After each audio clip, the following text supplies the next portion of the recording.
দেখবেন জামাত ইসলাম কিন্তু আনঅফিসিয়ালি এখন পর্যন্ত বলে যাচ্ছে যে তারা বিএনপি গভর্নমেন্টকে বেশি দিন রাখতে দিবে না।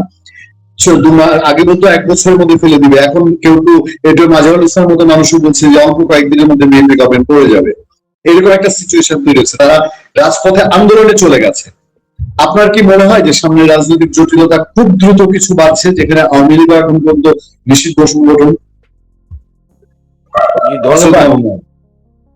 দেখেন, আমাদের রাজনৈতিক রেটরিক সবসময় এরকমই। 91 সালে যখন নির্বাচন হলো, বিএনপি ক্ষমতায় আসলো, বেগম জিয়া, ওইবার অনেকেরই প্রত্যাশা ছিল শেখ হাসিনা আসবেন, আওয়ামী লীগ আসবে, আসেনি। তখনও এটার প্রথম দিন থেকেই আন্দোলন হয়েছিল। 96 সালে শেখ হাসিনা নির্বাচনের মাধ্যমে গণতান্ত্রিকভাবে ক্ষমতায় আসলেন, বেগম জিয়াও বলেছিলেন শান্তিতে থাকতে দেব না, 2001-এও বলেছে। তো এই রেটরিক গুলো নিয়ে আমি খুব একটা মানে গভীরতা দিতে চাই না।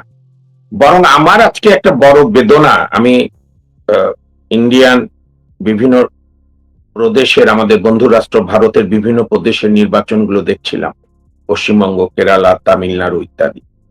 দেখেন, ভারতেরই একজন বাঙালি বুদ্ধিজীবী, খুব নামকরা ইতিহাসবিদ, ডক্টর রামচন্দ্র গুহা, এখন ব্যাঙ্গালোরে থাকেন। উনি খুব পণ্ডিত ব্যক্তি। ওনার ইন্ডিয়া আফটার গান্ধী বইতে বলেছেন যে ভারতে এত কিছুর পরও, নানা ডেভিয়েশন সত্ত্বেও, ভারতে এখনো গণতন্ত্র অন্তত 50% আছে, যে নির্বাচনটা 5 বছর পর পর হয়। জনগণকে, রাজনৈতিক দলগুলোকে জনগণের কাছে যেতে হয়, ভোট চাইতে হয়, সে যত বড় পাওয়ারফুলই হোক না, যত বড় জনপ্রিয় হোক না কেন। এবং ক্ষমতাসীন দল নির্বাচনে হারে, রাষ্ট্রেও হারে, মানে সেন্টারেও হারে, প্রদেশেও হারে। আমি এই খলিলুর রহমান, ডক্টর ইউনূস, শেখ হাসিনা, বর্তমান সরকার, তার চেয়েও বেশি আমি উদ্বিগ্ন আমাদের প্রিয় মাতৃভূমি বাংলাদেশকে নিয়ে, যার বয়স এখন 55, অর্থাৎ পৌরত্বের কাছাকাছি যাচ্ছে, মধ্যবয়স পার হয়ে। সেই দেশে আমরা মিনিমাম একটা গণতান্ত্রিক সিস্টেম দাঁড় করাতে পারলাম না, যে 5 বছর পর পর আমরা ভোটটা হবে, সেই ভোটটা সুষ্ঠু হবে, জনগণ যাকে ভোট দেবে তাকে জিতবে।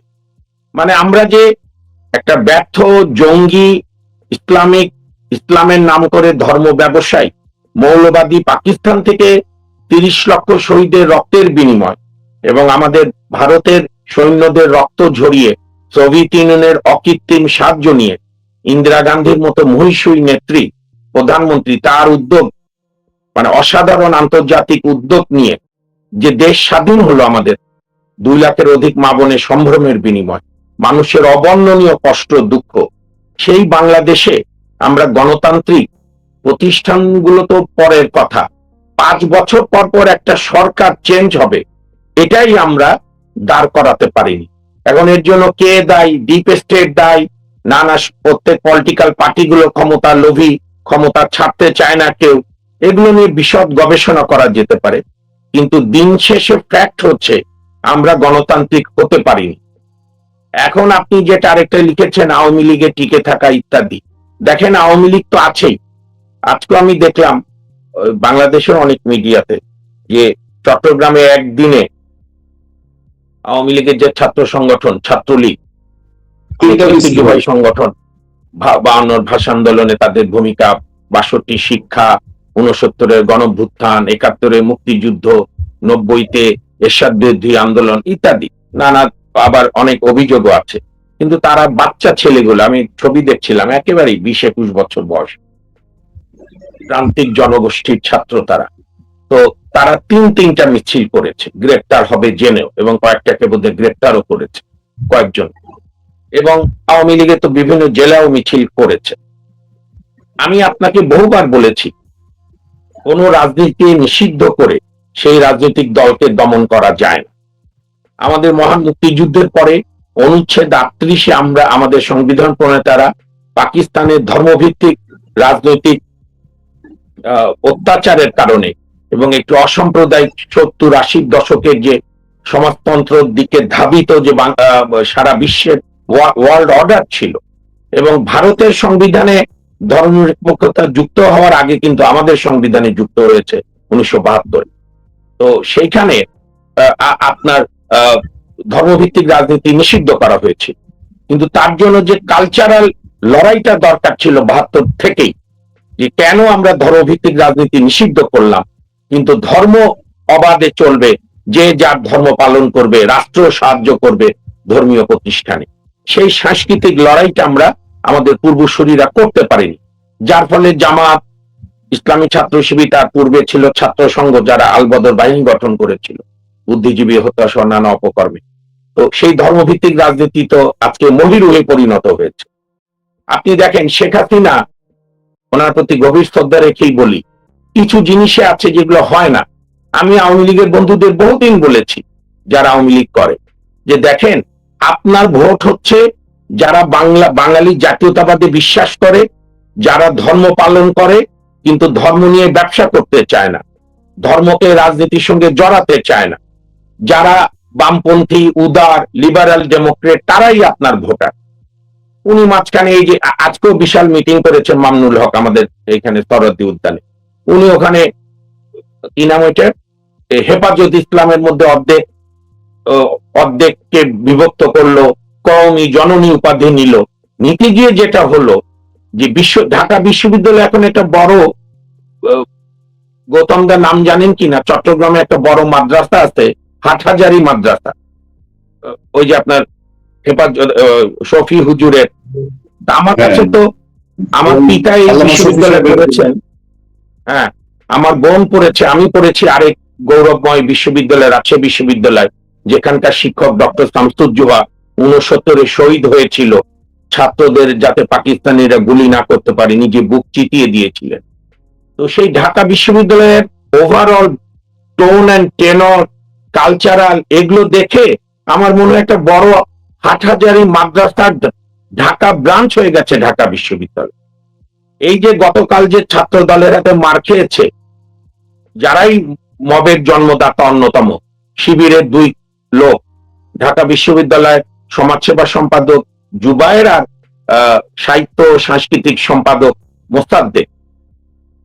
গৌতম দেব জ্ঞাতার্থে বলছি, 1972 সালে ডাকসুতে বাংলাদেশ ছাত্র ইউনিয়ন থেকে সাংস্কৃতিক সম্পাদক হয়েছিলেন প্রখ্যাত নাট্যকার, পরে নাট্যকার হয়েছিলেন হামিদ, এবং উনি 72-এ আমাদের যে অপরাজয় বাংলা, পুণ্যের জানা আছে, এই অপরাজয় বাংলার প্রতিষ্ঠার অন্যতম উদ্যোক্তা। এবং যুগে যুগেই ডাকসুর সাহিত্য সম্পাদকরা হয় কালচারাল মাইন্ডের, সংস্কৃতির বিকাশ, বাঙালি সংস্কৃতি আর মানবিক সংস্কৃতি। আর এরা সব কি পথ পেয়েছে, একে ধরে ওকে মারে। এই যে জুবায়ের ছেলেটা, আমি জানি না এখন তাদের মনের অবস্থা কি, বেচারারা হসপিটালও আছে, আমি সুস্থতা কামনা করি, কারণ কোনো মানুষের উপর শারীরিক অত্যাচার কোনো মানুষ সমর্থন করতে পারে না। কিন্তু এই ছেলেটাই তো ঢাকা বিশ্ববিদ্যালয়ের একজন সিনিয়র শিক্ষক সমাজ বিজ্ঞানের, তাকে কিভাবে, মানে একজন শিক্ষককে তার টাই খুলে নেওয়া, তাকে মারা, এটা তো অকল্পনীয় ছিল আমাদের এই 5 আগস্ট 24-এর আগে। এবং এই যে ডক্টর ইউনূস একটা তরুণ প্রজন্মকে বেয়াদব, ডক্টর ইউনূস, আসিফ নজরুল, রিজওয়ানা, আদিলুর রহমান খান শুভ্র, যে একটা বেয়াদব প্রজন্ম বেয়াদব বানিয়ে গেল, পুরাটা না, জামাত শিবির ঘেঁষা অংশটা, পুরা তরুণ প্রজন্ম বলবো না, তাদের একটা বড় প্রজন্ম তো আজকে মিছিল করলো চট্টগ্রামে, আবার আরেক অন্যরাও আছে, বিভিন্ন ছাত্র ইউনিয়ন সহ অন্যান্য সংগঠন। তো এই যে একটা সংস্কৃতি ডক্টর ইউনূস চালু করে দিয়ে গেল, এটির মূল্য তাকেও দিতে হবে। আপনি যেটা বলেছেন, আমি জানি না, আমি তো আর বিএনপি করি না, বিএনপি নেতাদেরও যখন যার সঙ্গে দেখা হয় কোনো সদুত্তরও তারা দেয় না, বলে দেখছি দেখা। আমি যে কথা ফিরে আসি, আর সেইখানে আওয়ামী লীগ এইবারও ভোটে তার ভোট 35% স্থির ছিল, সেখান থেকে তারা বিএনপির অনুরোধে কিছু ভোট দিয়ে, মানে সবাই যায়নি কিন্তু বড় অংশ গিয়ে বিএনপিকে তো রাষ্ট্র ক্ষমতায় অধিষ্ঠিত হলো। সেটা আওয়ামী লীগের রাজনীতির জন্য তাদের, আমি বলবো, সঠিক সিদ্ধান্ত। তারা একটা ধর্মান্ধ মৌলবাদী স্বাধীনতা বিরোধী দলকে ক্ষমতায় দিতে দেয়নি। তো বিএনপির উচিত ছিল আওয়ামী লীগকে রাজনৈতিক ভাবে মোকাবেলা করা, রাজনৈতিক নিষেধাজ্ঞা তুলে দেওয়া। এবং এর মধ্য দিয়ে যেটি হচ্ছে গৌতম দা, ধরেন আওয়ামী লীগের 15 বছরে যেরকম সাফল্য ছিল, অনেক ব্যর্থতাও ছিল।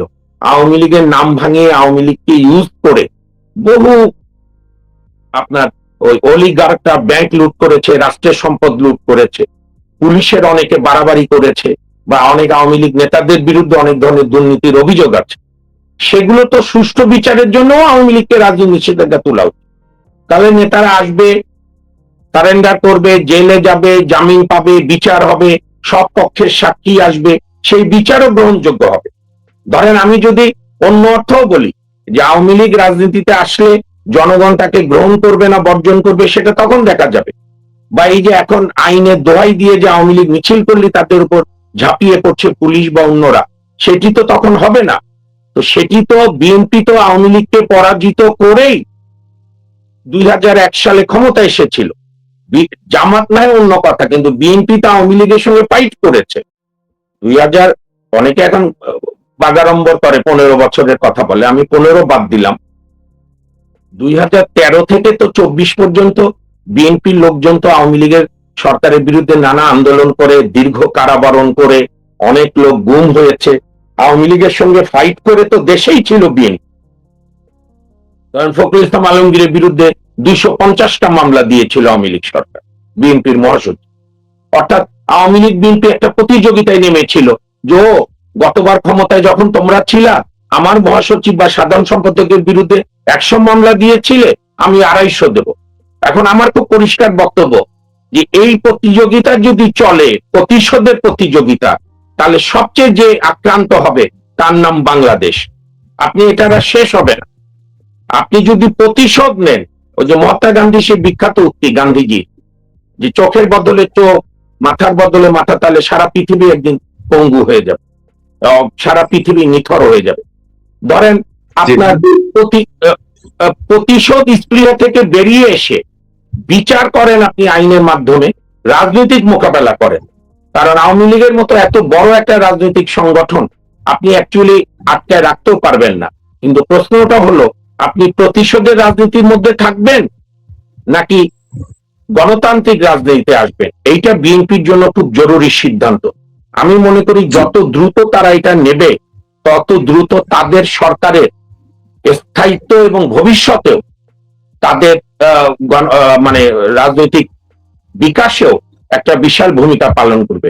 আমি একটা শেষ করে দিই 10 সেকেন্ডে, যেটা আমি অনেককে বুঝাতে পারি না, আমি তো সাধারণ মানুষ। আমরা আওয়ামী লীগ এবং বিএনপি 1979 সাল থেকে আজ অবধি 70 থেকে 72% বাংলাদেশের মানুষকে প্রতিনিধি করে দুটি দল।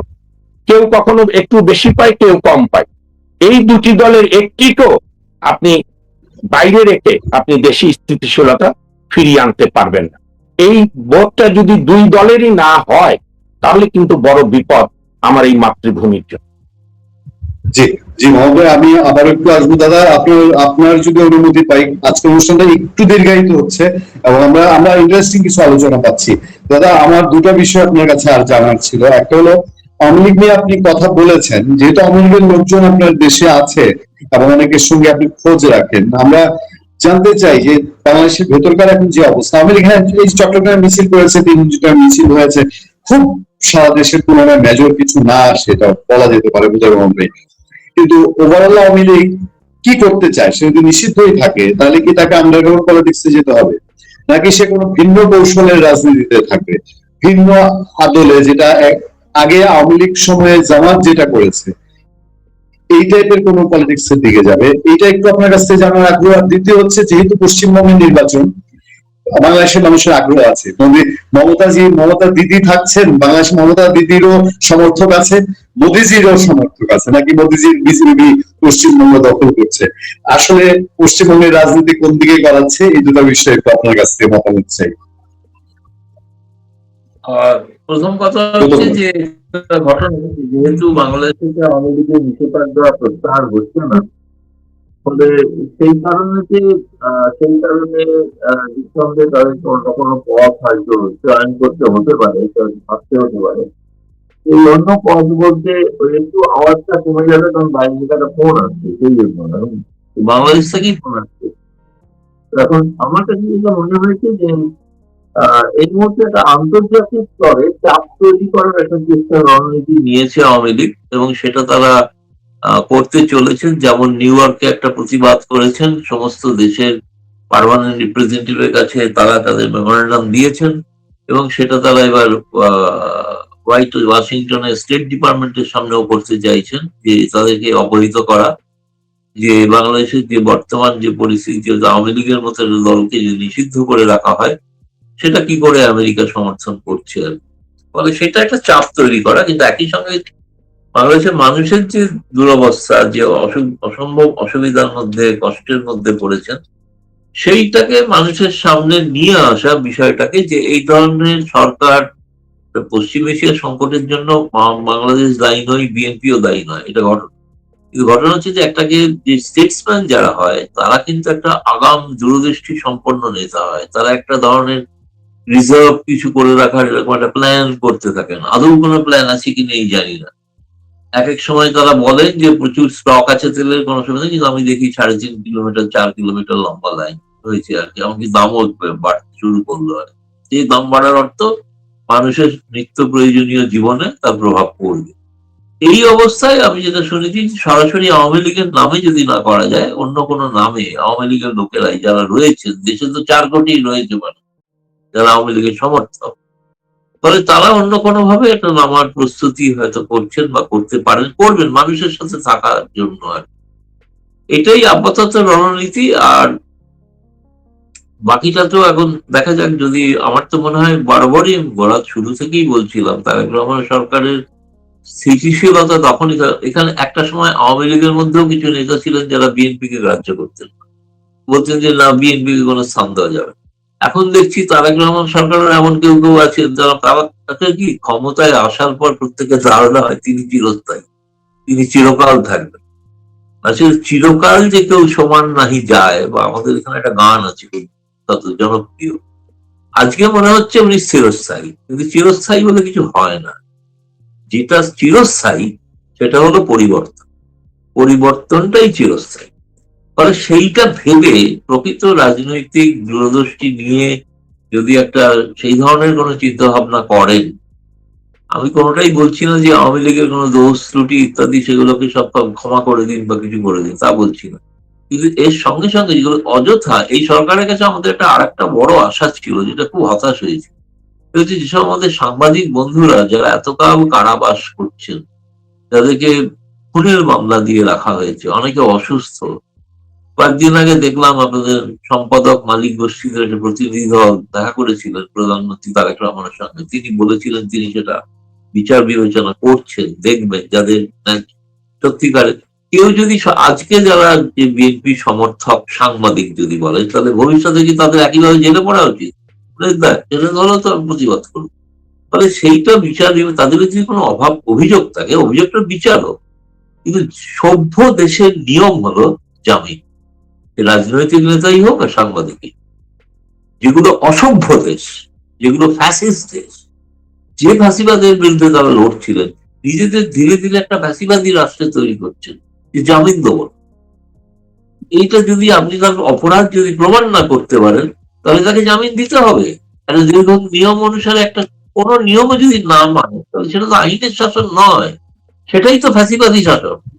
এই ফ্যাসিবাদের বই গ্রামার যা আছে পড়ে দেখুন, হিটলার কি কি করেছিল আর আপনি কি কি করছেন, বা অতীতেও যে সরকার ছিল তারা কি কি করেছে, বেরিয়ে দেখুন। সুতরাং এইটা ভেবে দেখা দরকার। এইটার কারণে কিন্তু আমি বলছি, যেটা ভারত সরকারের আশা ছিল যে তারেক রহমান সরকার, আশা ছিল, এখন আর আছে আমি কিন্তু জানি না, আশা ছিল যে তারেক রহমান সরকার আওয়ামী লীগকে স্পেস দেবেন। বিশেষ করে তারেক রহমান যখন রাইটার্স কে ইন্টারভিউ দিয়ে বলেছিলেন, তার উপরে বিশ্বাস তৈরি হয়েছিল যে তিনি সত্যি সত্যি একটা প্র্যাগম্যাটিক এবং সত্যি সত্যি রাষ্ট্র নায়কত্ব চিত সুলভ আচরণ করবেন আর কি, করতেন না। উল্টে খলিলুর রহমান যেদিন এই বিলটা এনেছেন, খলিলুর রহমানের কারণে না ভারতের কারণে, এটা এখন আমরা স্পষ্ট বুঝতে পারছি। খলিলুর রহমানকে অসহায় অবস্থায় ভারত ফেলে দেওয়া, নাকি অন্য কিছু, সেটাও এখন বুঝতে পারছি না। কিন্তু এটা বইলার তারেক রহমান সরকার বুঝতে দেরি করলে ভুল করবে, বুঝতে দেরি করলে ভুল করবেন। বলছি যেটা, সেটা সবটা বলা যাবে না প্রকাশ্যে, তাই বলছি। ভবিষ্যতে কোনো একদিন বলে দেবো। জি দাদা, আমি একটু পশ্চিমবঙ্গের রাজনীতি পশ্চিমবঙ্গের রাজনীতি খুবই চিত্তাকর্ষক, এবং বিজেপি ভিত্তি করে বলতে গেলে পশ্চিমবঙ্গ দখল করার জন্য মরিয়া মরিয়া, মানে প্রধানমন্ত্রী, স্বরাষ্ট্রমন্ত্রী, ক্যাবিনেট, যত মুখ্যমন্ত্রী আছে, যত সাংসদ আছেন, যত বিধায়ক আছেন, সবাই পশ্চিম, খালি একটাই অসুবিধা, ওরা বাংলা জানে না। একটাই অসুবিধা, বাংলাটা জানলে দাদা ওদের জন্য ভালো হতো। খুবই ভালো হলো। এখন ভাঙা ভাঙা বলার চেষ্টা করছেন, আমি তোমাকে ভালোবাসি টাইপের এসব বলছেন। আর প্রধানমন্ত্রী নরেন্দ্র মোদী আজ সকালবেলা তিনি গঙ্গাবক্ষে নৌবিহার করলেন, এবং গঙ্গায় চমৎকার, মানে পরিষ্কার ঝকঝকে পানি।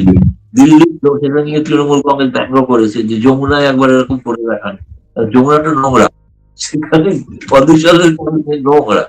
আসলে এটা একটা কারণও আছে, সেটা হচ্ছে যে যমুনার ধারে, দিল্লির ধারে যত শিল্প আছে তার যে ওয়েস্ট পড়ে সেটা পরিষ্কার হয় না নিয়মিত। পশ্চিমবাংলায় শিল্পের সংখ্যাটা কম, ফলে সেই কারণে হয়তো যমুনা খুব ক্লিন এবং সমুদ্রের কাছাকাছি বলে খুবই মানে প্রভাব, স্রোতটা খুব তীব্র স্রোত আর কি।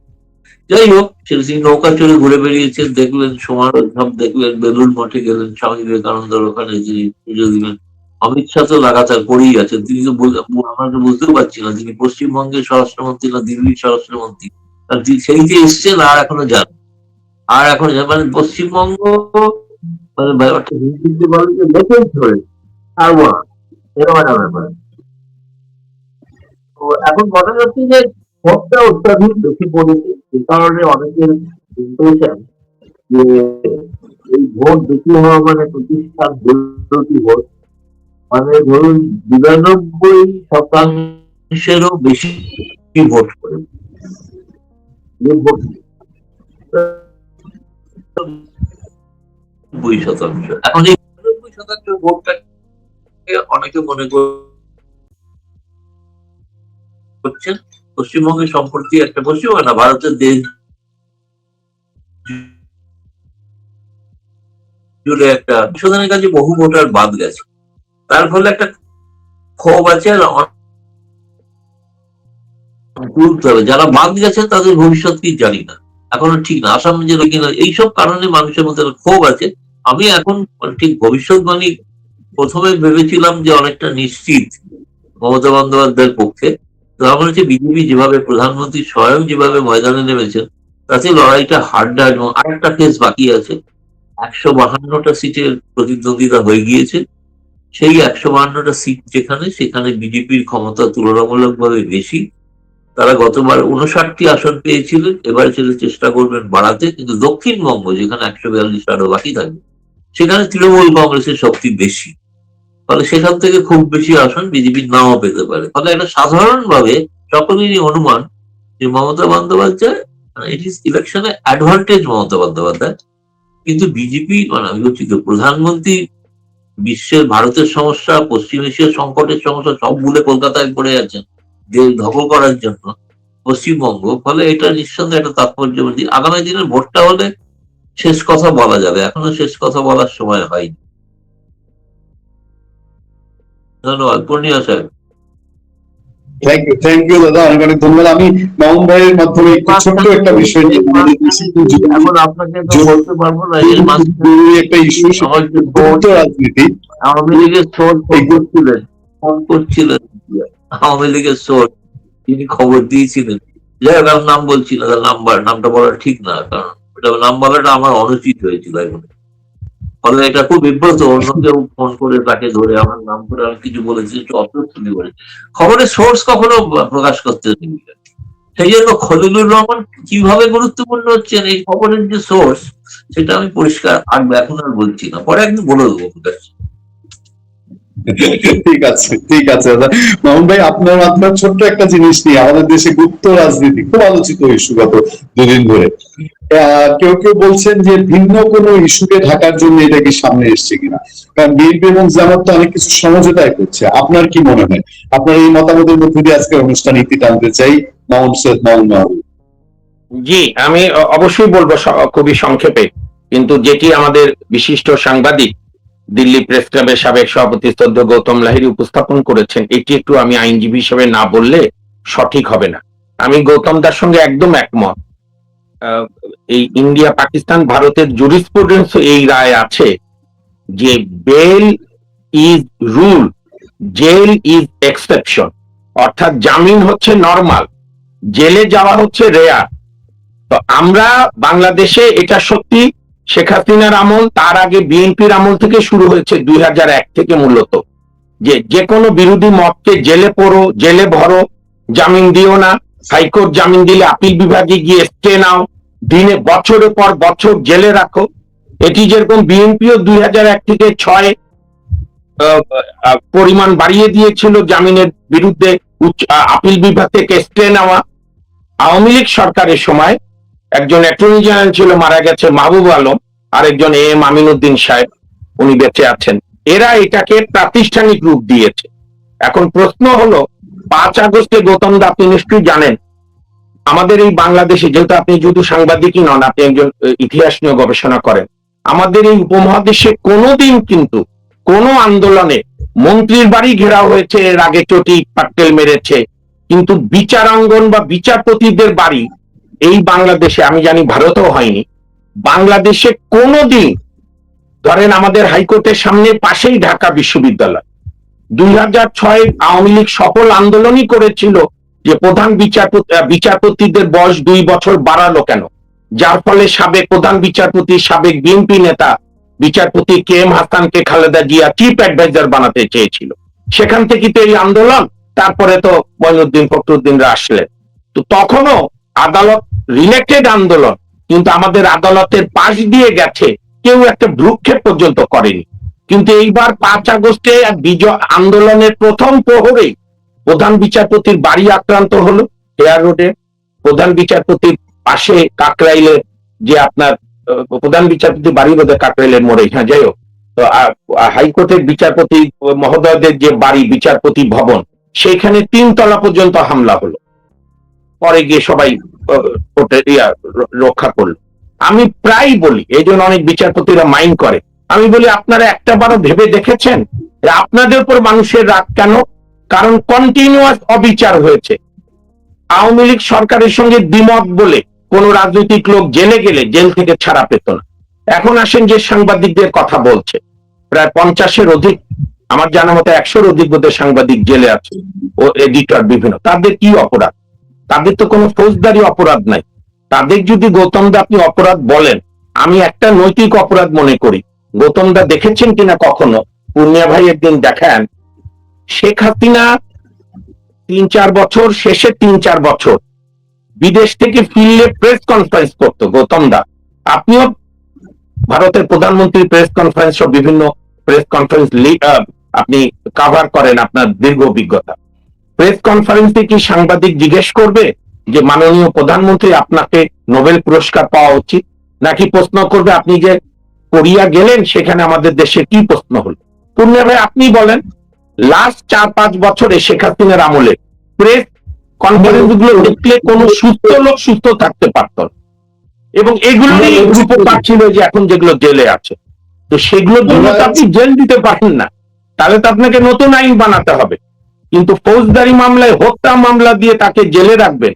আমি মনে করি বিএনপি যদি এটা না করে, তো বিএনপির সঙ্গে আজকে যে এডিটররা তারেক জিয়ার সঙ্গে দেখা করতে গেছে, মতিউর রহমান চৌধুরী, প্রথম আলো মতিউর রহমান, ডেইলি স্টারের মাহফুজ আলম সহ অন্যান্য সব পত্রিকা, কোনদিন বিএনপি রেজিম চেঞ্জ হলো, অন্যরা আসলো, এদেরকে অ্যারেস্ট করে জেলে রাখবে অনির্দিষ্টকালের জন্য। ওই ভাইটেরাস লাইবিলিটির মতো বলবে সরকারকে স্বৈরাচার করতে, এরাও ভূমিকা রেখেছে। আমি যেটা শুরুতেই বলেছিলাম, এই গল্পের তো শেষ করতে হবে।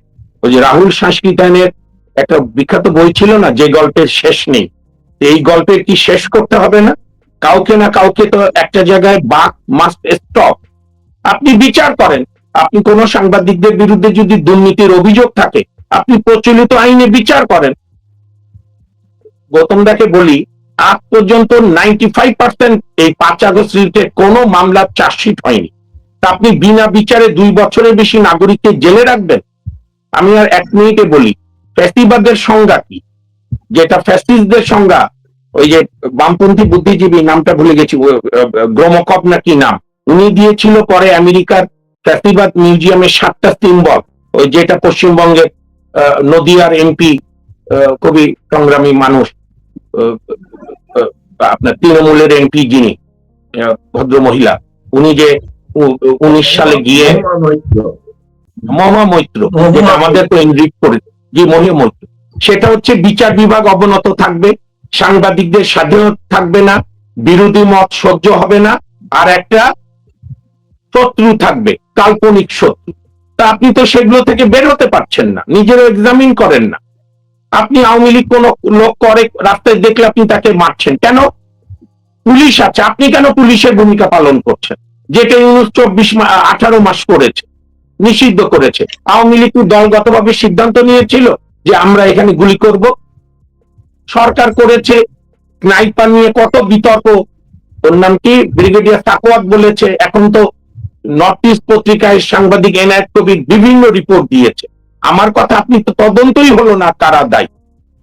এই জন্য আমি মনে করি বর্তমান বিচার বিভাগেরও প্রয়োজন হবে ন্যায় বিচারের স্বার্থে, দেশের স্বার্থে বিচারকে ত্বরান্বিত করা, ন্যায় বিচারের পথে। তবে সরকারের এখানে ভূমিকা, সরকার আর নীরব থেকে এগুলো থেকে পার পাবে না। তো যাই হোক, এখন আপনি যেটা গুরুত্ব নিয়ে বলছেন, আমি একটা প্রশ্ন করি পূর্ণিয়া ভাই।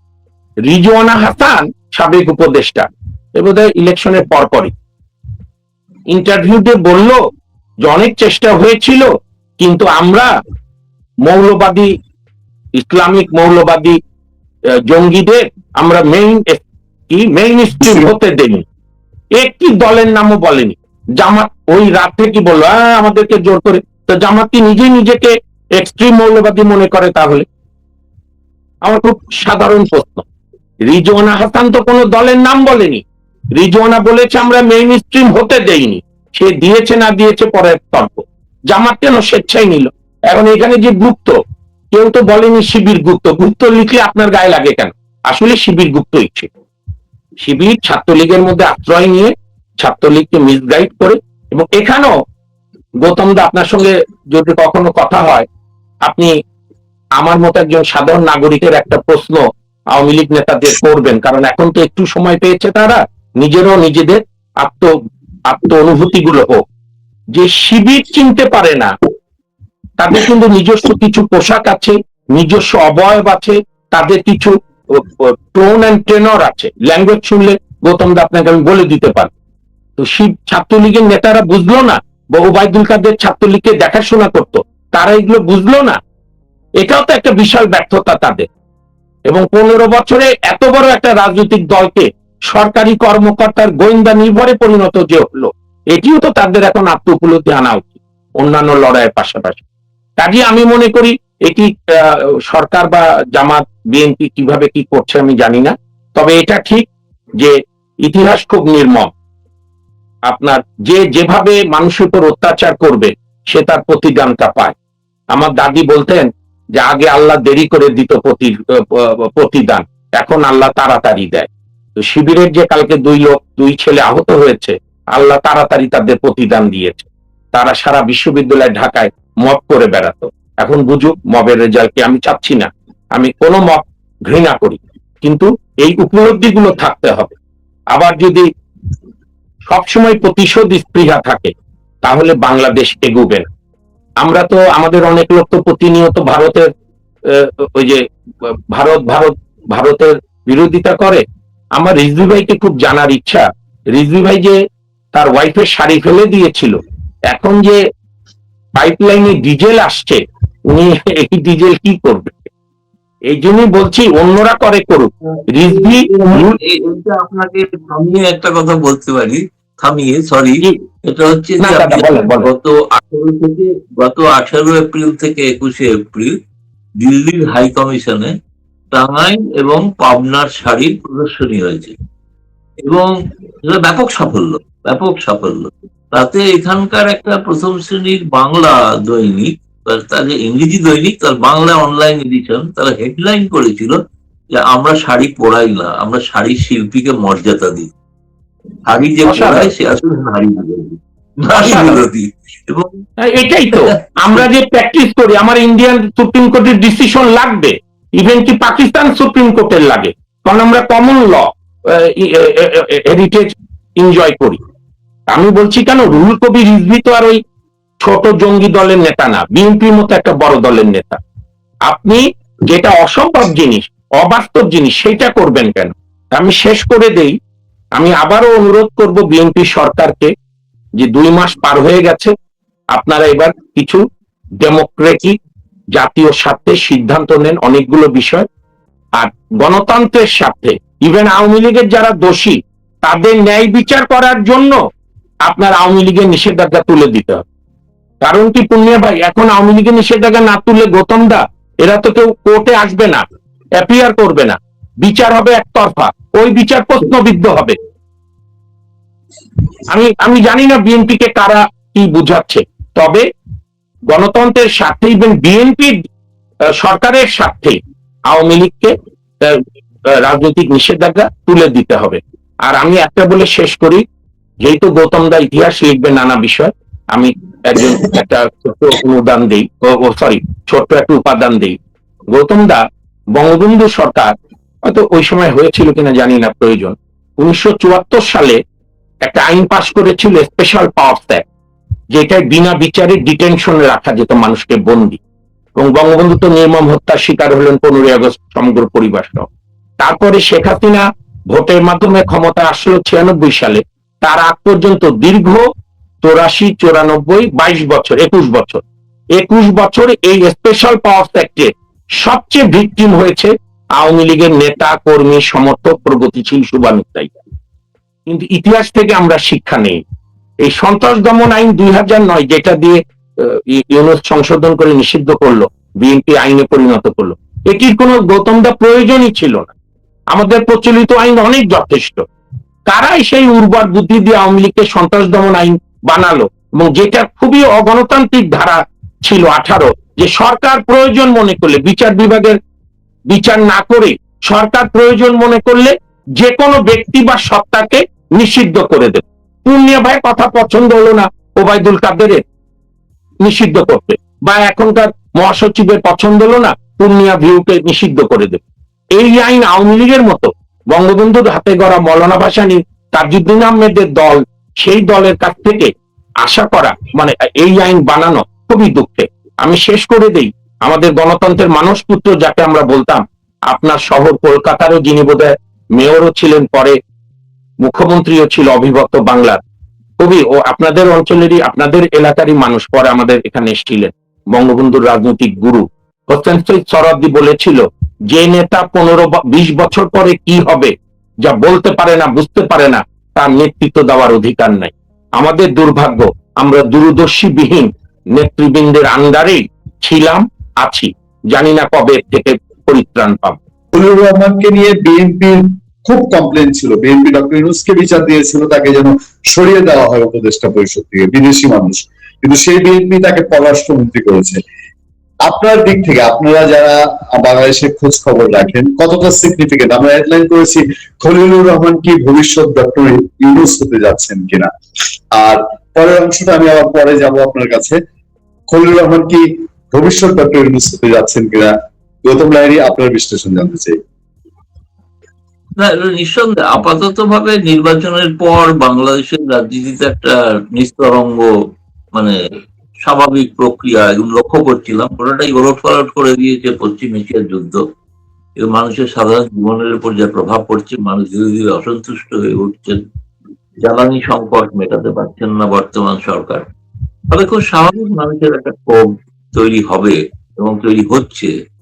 এবং ইতিমধ্যে যেটা সব থেকে বেশি গুরুত্বপূর্ণ, আপনারা যে হেডলাইনটা করেছেন খলিলুর রহমানের ভবিষ্যৎ, মানে একটু বলাটা আমার পক্ষে একটু বেশি বাড়াবাড়ি হয়ে যায় একজন ভারতীয় হিসেবে। কিন্তু আমি যেটা বলতে পারি, আমি এর আগে 2022 সালে যে আমি যারা বইতে লিখেছিলাম যে আগামী দিনের বাংলাদেশের রাজনীতিতে গুরুত্বপূর্ণ ব্যক্তি হয়ে উঠছেন মোহাম্মদ ইউনূস, এবং সেটা 2022। কিন্তু সেই সময় কেউই খুব একটা তেমন গুরুত্ব দেননি, এই কারণেই যে কোথায় ইউনূসের কি ব্যাপার, শেখ হাসিনার তো একচ্ছত্র আধিপত্য, ক্ষমতা, এবং ইউনূসকে নানা পেশায় নানা মামলায় জড়িয়ে রেখেছেন। তার পক্ষে তো কোনো ঘুরে দাঁড়ানো কিন্তু সম্ভব নয়। আর কিন্তু আপনারা অনেকেই জানেন যে আমি সম্প্রতি আরো একটা চেষ্টা করছি ইতিহাস লেখার আর কি, যে শেখ হাসিনার পতনের নেপথ্য কাহিনী। তো সেটা করতে গিয়ে আমি দেখলাম যে অনেক ক্ষেত্রেই আমি অনেক কোট শেখ হাসিনার অনেক বক্তব্য খুঁজে পেলাম যে তিনি 10 দল কিংবা 14 দল 2024 সালে সর্বশেষ বৈঠকটা যেখানে করেছিলেন, যে বৈঠকটা বাংলাদেশের কাগজে ছাপা হয়েছে, কাঠামো জোগাড় করলাম। তিনি বলেছেন একজন গোড়া ব্যক্তির কথা যদি আমরা শুনে নিই তাহলে আমাদের সরকারের কোনো অসুবিধা হবে না। আর নির্বাচনের আগে বলেছিলেন ওই আর কি, যে বিদেশি শক্তি তারা যদি তাদের কথা যদি শুনি তাহলে আমরা নির্বিঘ্নে নির্বাচন করতে পারবো। ফলে তিনি মানে বাংলাদেশের রাজনীতির অভ্যন্তরে কি ঘটছে সেটা তিনি অনুমান করেছিলেন। তা সত্ত্বেও এটা দুর্ভাগ্য যে সেটা নিয়ে তিনি কোনো ব্যবস্থা গ্রহণ করে সেটাকে রুখতে পারেননি। আমার এখন মনে হয়েছে যে ডক্টর খলিলুর রহমান হচ্ছেন আর এক ব্যক্তি, এবং যাকে নিঃসন্দেহে বাংলাদেশের ভবিষ্যৎ রাজনীতির জন্য, এটা ইংরেজিতে বলা হয় ম্যান টু বি ওয়াচ, একটা মানুষকে লক্ষ্য করা দরকার। যে মানুষটি বিএনপি দলের কেউ নন, যে মানুষটি ইউনূসের সময় হঠাৎ কিন্তু মাঝপথে এসে জাতীয় নিরাপত্তা উপদেষ্টা হলেন। জাতীয় নিরাপত্তা উপদেষ্টা পদটা ছিল না বাংলাদেশে, এখনো নেই। জাতীয় নিরাপত্তা উপদেষ্টা হওয়া হলে কি পৃথিবীর বিভিন্ন দেশের জাতীয় নিরাপত্তা উপদেষ্টাদের সঙ্গে এক লেভেলে বৈঠক করা যায়, ভারতের অজিত ডোভাল হোক, আমেরিকার হোক, পেন্টাগনের লোক বা অন্যত্র হোক। তো সেই পদটা থেকে আমরা ধরেই নিয়েছিলাম যে নির্বাচিত সরকার আসার পর পররাষ্ট্রমন্ত্রী কে হবে এই নিয়ে অনেক জল্পনা বাংলাদেশের কাগজে বেরিয়েছে, কিন্তু দেখলাম কেউই হলেন না। সেটা তো হলেন ডক্টর খলিলুর রহমান, যিনি কিন্তু আমেরিকা এবং বাংলাদেশের সঙ্গে বাণিজ্য চুক্তির অন্যতম নেপথ্য রূপকার। এবং আজও পর্যন্ত এটা ঘটনা, সেটা বাংলাদেশের মানুষ সংবাদপত্রে লেখা হচ্ছে, সবই লেখা হচ্ছে, কিন্তু বাস্তব অবস্থা হলো একটা আন্তর্জাতিক চুক্তিকে চাইলে চট করে বাতিল করা যায় না। ফলে চুক্তিটাকে বহন করতে হচ্ছে। যে চুক্তিটার বোঝা, চুক্তিটার কি ক্ষতি করতে পারে বাংলাদেশের, সেসব নিয়ে আলোচনা চলছে আর কি।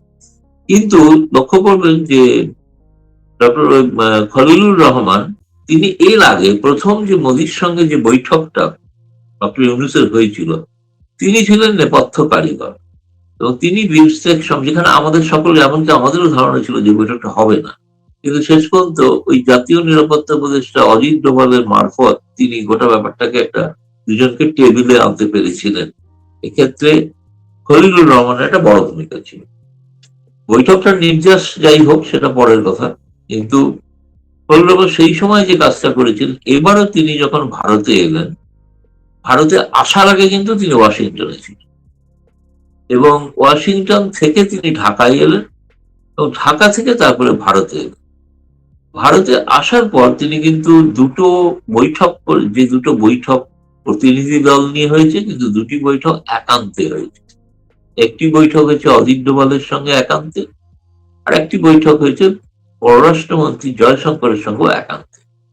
বাকিরা যারা আছেন অনেকেই তারা পরবর্তীকালে ডিনার ফিনারে যোগ দিয়েছেন এসব আর কি, দাবি করছেন এমন যে তারাও বৈঠকে ছিলেন। কতটা একান্ত বৈঠকে ছিলেন আমার একটা সন্দেহ আছে। অনেক ক্ষেত্রে হয়তো হাইকমিশনারও ছিলেন না বৈঠক।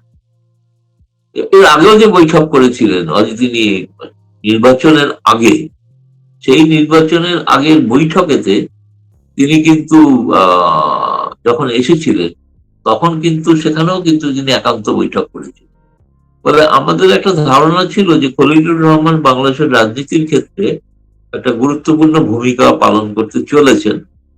ফলে তিনি ডক্টর ইউনূস এই কথাটা বললে মনে হয় দাঁড়ায় যে তাহলে কি বাংলাদেশে আবার -2 হতে চলেছে, মানে তারেক রহমান বা তারা যদি না থাকেন,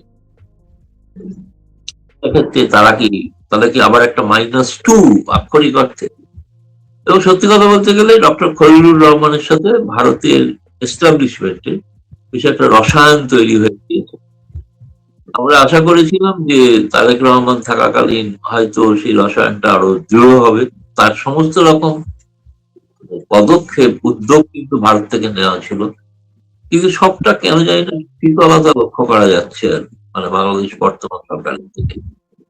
এবং সেক্ষেত্রে এই মুহূর্তে কিন্তু অনেক বিষয়ের মধ্যে কিন্তু যত সামগ্রিকভাবে দেখলে মনে হয় যে মার্কিন প্রেসিডেন্ট ডোনাল্ড ট্রাম্পের সঙ্গে নরেন্দ্র মোদী কখনো নানা ধরনের নরমে গরমে কথা চলছে, কিন্তু আদতে একটা সমঝোতা আছে।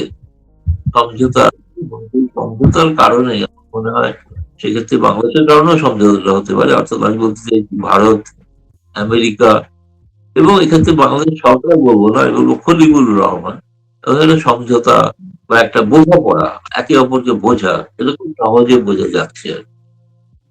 তো এই কারণে এখন বাংলাদেশের মানুষকেই ঠিক করতে হবে। তাই বাংলাদেশের মানুষ একথা ঠিক করেছিলেন, যেটা ভুল ভ্রান্তি যাই হয়েছে, যেটাই হোক, যাই নেপথ্যে থাকুক, সেটা হচ্ছে যে তারা একটা আন্দোলন করে ছাত্রদের মাঠে নামিয়ে দিয়ে আবার একটা সরকার প্রায় মানে চলে যেতে বাধ্য করা, বাধ্য করতে বাধ্য।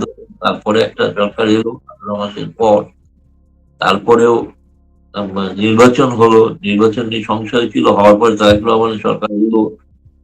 কিন্তু কোথাও যেন একটা মনে হচ্ছে স্থিতিশীলতার অভাব লক্ষ্য করা যাচ্ছে। কোথাও কি তাদের স্বার্থ, যাদের মূল স্বার্থ রয়েছে, তাদের স্বার্থে কি কোনো ঘা পড়তে পারে আমি জানি না।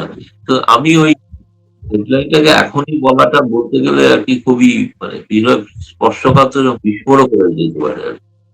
মানে সেরকম কোনো কমেন্ট আমি বলছি না, কিন্তু আমি বলছি যেটা man to be watched, doctor Khalilur Rahman ভবিষ্যতে বাংলাদেশের রাজনীতিতে একটি গুরুত্বপূর্ণ ভূমিকা তিনি পালন করবেন। সেটা বাংলাদেশের স্বার্থে, বাংলাদেশ ভারত মৈত্রীর স্বার্থে। আমার এটাই অন্তত মনে হয়েছে। প্রাথমিক পর্যায়ে এটুকু বললাম, তারপরে কোনো প্রশ্ন থাকলে পরে করবো। জি জি, আমি আরেকটু মনে হয় একটু অ্যাড করে দেওয়াটা ভালো, যে তার মধ্যেই যেটা একটু, যে কারণে দেখুন খলিলুর রহমান তিনি সাবেক পররাষ্ট্রমন্ত্রী ডক্টর মোমেনকে টেলিফোন করলেন, এবং যাতে তিনি জাতিসংঘের নতুন সভাপতি হতে পারেন, সে কারণ আওয়ামী লীগ 82 জনকে নিয়ে তার বিরুদ্ধে একটা অভিযোগ দায়ের করেছে। আমি যেটা শুনেছি, যেটা আওয়ামী লীগের সিদ্ধান্ত, সেটা হচ্ছে যে তারা ওয়াশিংটনের উপরেও আরো চাপ তৈরি করতে চলেছেন, এবং ওয়াশিংটনে তো যেটা নিউ ইয়র্কে ঘটেছে, এরকম কোন আর একটা কোনো বিক্ষোভ ওয়াশিংটনে হতে পারে, এবং যেখানে তারা চাইবেন যে এই আওয়ামী লীগের উপর নিষেধাজ্ঞা প্রত্যাহার করা এবং খলিলুর সম্বন্ধে এর মধ্যে যদি না কোনো সমঝোতা হয়ে থাকে, তাহলে এই সমঝোতা হয়েছে আমি কোনো খবর পাইনি। আমি চেষ্টা করেছিলাম জানার, যে কোনো কারণে এখনো জানা যায়নি। তো তবে এই বিষয়টা খুব ইন্টারেস্টিং যে আগামী দিনে আওয়ামী লীগও বাংলাদেশ সরকারের উপর চাপ তৈরি করতে চলেছে নিষেধাজ্ঞা প্রত্যাহারের জন্য। অনেকের ধারণা যে আওয়ামী লীগ আর কিছু করছেন না, সেটা নয়, আওয়ামী লীগ অপেক্ষায় আছেন কখন ঝাঁপিয়ে পড়তে হবে সেটার জন্য। এবং সেই সুযোগটা যদি তারা করে দেন বা তারা করতে চান, তারা যদি বোঝেন, এটা আমাদের ভারতের কাছে কিন্তু এটা একটা শখ। যেদিন খলিলুর রহমান ভারতে আসছেন, সেই দিন পার্লামেন্টে একটা বিল আনা হচ্ছে, যে বিলটাতে সন্ত্রাস বিরোধী আইন অনুসারে রাজনৈতিক দলকে নিষিদ্ধ করা যাবে। বিলটাতে আওয়ামী লীগের নাম, কিন্তু ইঙ্গিতটা স্পষ্ট। এখন তার সফরের দিনে, ফলে এটার দ্বারা কি মেসেজ, যে ভারতের উপর একটা কোনো চাপ তৈরি করা, যাতে কোনো সমঝোতা ভারতের দিক থেকে আসতে পারে। ভারত আসতে পারে, স্বাভাবিক আসবেও, যে তারা চান যে আওয়ামী লীগ রাজনীতি করুক, আওয়ামী লীগ অন্তত দেশে ফিরুক, তাদের নিষেধাজ্ঞাটা উঠুক। সক্রিয় রাজনীতিতে চট করে নামা সম্ভব নয়, হয়তো এমন কোনো যদি ডিল হয় চট করে নামবেন না। এইটুকু এখন বলি, পরে অন্য কোনো প্রশ্ন হলে পরে আবার বলবো। দাদা, আমি আবারও আওয়ামী লীগ প্রসঙ্গে আপনার কাছে আসবো। আমি একটু মোহন মাহবুবের কাছে যাচ্ছি। মোহন ভাই, আমি জানি না যে ডিপ স্টেট যে অবস্থা তৈরি হয়েছে, দেখেন খলিলুর রহমান সাহেব তিনি ডক্টর ইউনূস সরকারের বিতর্কিত ব্যক্তি ছিলেন, যেটা বিএনপি নিজেই সেটাকে নিয়ে যথেষ্ট কমপ্লেন করেছে। তাকে আবার বিএনপি তার পররাষ্ট্র মন্ত্রণালয়ের মতন তীব্র গুরুত্বপূর্ণ জায়গায় বিএনপি তাকে দায়িত্ব দিয়েছে। ডিপ স্টেট ভবিষ্যতে বিকল্প খলিলুর রহমান বা বিকল্প ডক্টর ইউনূস হিসাবে খলিলুর রহমানকে তৈরি করছে কিনা এটা আমরা জানি না, দাদাও শিওর করতে পারবেন না, আমরাও পারবো না, বাট আমরা ধারণা করতে পারি। দাদা যেটা বলেছেন যে নজর রাখা একজন মানুষের উপরে। আপনার কাছে জানতে চাই যে এই যে বাংলাদেশে বিএনপির আগের অবস্থান, এখনকার অবস্থান, আমেরিকার সঙ্গে চুক্তি, সেটার নায়ক খলিলুর রহমান, তিনি আবার এখন আছেন। আজকে দেখলাম যে সেন্ট মার্টিন আপনার ওই ইউনুস গভর্নমেন্টের সময় যেরকম ভাবে চলেছে, যা ছিল বিএনপি গভর্নমেন্ট সেভাবেই রেখে দিবে। এবং এই যে আলোচনাটা উঠেছে যে ভবিষ্যতে আবার কোন একটা অঘটন ঘটতে পারে কিনা, আমি আপনার কাছে জানতে চাবো যে পার্লামেন্টে জামাতে ইসলামী আছে,